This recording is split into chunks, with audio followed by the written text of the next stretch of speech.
وقت اتجهت الدول الغربية نحو خلق برنامج تعليم موحد بالجامعات تحت غطاء نظام LMD وفقا لأهداف سياسية وتجارية، سارعت الجزائر إلى تطبيقه في جامعاتها رغم أن الفارق بين دول أوروبا والجزائر من جميع النواحي لا يختلف فيه اثنان. وهنا وجدت الجزائر نفسها تتجه نحو المجهول بهذا النظام التعليمي، وهو ما يؤكده الكلام الذي جاء على لسان وزير التعليم العالي والبحث العلمي طاهر حجار. السؤال للأساتذة بما فيهم أنا، رانا 57,000 أستاذ، كل أستاذ سيعطيك تعريف مخالف للألمد، وربما أغلبية كثيرة ما نش فاهمين الألمد.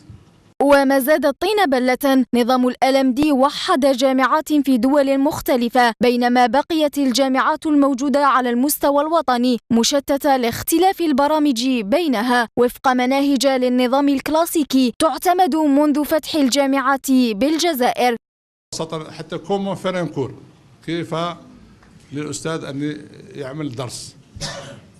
الآن رانا على الزهر، ربما يجي أستاذ يعرف قافز أوكي والثاني يبقى يدحس هكذاك حتى النهاية.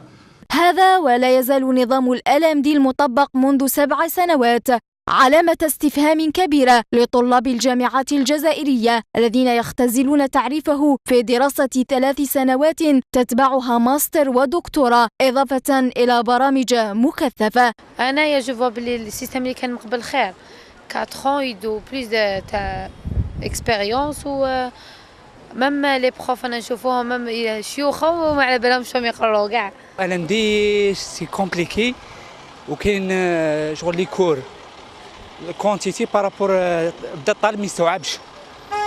انا جو بريفير كلاسيك. إذن بعد كل هذه السنوات من تطبيق LMD الذي جرى تقييمه مؤخرا، هل ستتمكن الوصاية من استدراك أخطائها أم أن النظام التعليمي الجديد سيبقى مجرد تسمية مستنسخة من نظام غربي له مخططاته وأهدافه؟